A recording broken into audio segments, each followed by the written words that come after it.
പ്രഖ്യാപന നാൾ മുതൽ ആരാധകരും ചലച്ചിത്ര പ്രേമികളും ആകാംക്ഷയോടെ കാത്തിരിക്കുന്ന ചിത്രമാണ് വിക്രമിനെ നായകനാക്കി രഞ്ജിത്ത് സംവിധാനം ചെയ്യുന്ന തങ്കലാൽ. വിക്രമിന്റെ ഇതുവരെ കാണാത്ത രൂപവും രഞ്ജിത്തുമായി ആദ്യമായി ഒന്നിക്കുന്ന സിനിമ ഇതെല്ലാമായിരുന്നു ചർച്ചയാവാനുള്ള പ്രധാന കാരണം. സിനിമയുടെ ട്രെയിലർ പുറത്തിറങ്ങിയിരിക്കുകയാണ് ഇപ്പോൾ. കോലാർ സ്വർണ്ണഖനി പശ്ചാത്തലമായി അണിയിച്ചൊരുക്കിയ പീരിയോഡിക്കൽ ആക്ഷൻ ചിത്രമാണ് തങ്കലാൽ.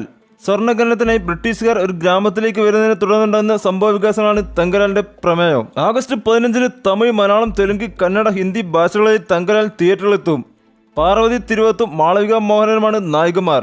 പശുപതി, ഹരികൃഷ്ണൻ, അൻപുദുരൈ, പ്രീതികരൻ, മുത്തുകുമാർ തുടങ്ങിയവരാണ് മറ്റ് അഭിനേതാക്കൾ. തൃശ്ശാകൃഷ്ണൻ മുഖ്യവേഷത്തിലെത്തുന്ന ബൃന്ദ ഓഗസ്റ്റ് 2 മുതൽ സോണി ലിവിൽ സ്ട്രീം ചെയ്യും. സൂര്യ മനോജ് ബംഗല രചനയും സംവിധാനവും നിർവഹിച്ച പരമ്പര തെലുങ്ക്, തമിഴ്, കന്നഡ, മലയാളം, മറാത്തി, ബംഗാളി, ഹിന്ദി ഭാഷകളിൽ സോണി ലിവിൽ എത്തുന്നത്. ഇന്ദ്രജിത്ത് സുകുമാരനും സീരിയൽ ഒരു പ്രധാന കഥാപാത്രത്തെ അവതരിപ്പിക്കുന്നു. സോണി ലിവിലൂടെ ഈ പരമ്പര പ്രേക്ഷകരിലേക്ക് എത്തുന്നത് ഏറെ സന്തോഷമുള്ള കാര്യമാണ്. നിരവധി സസ്പെൻസുകൾ നിറഞ്ഞ കഥാപശ്ചാത്തലം പ്രേക്ഷകരെ ഏറെ ത്രില്ലടിപ്പിക്കും.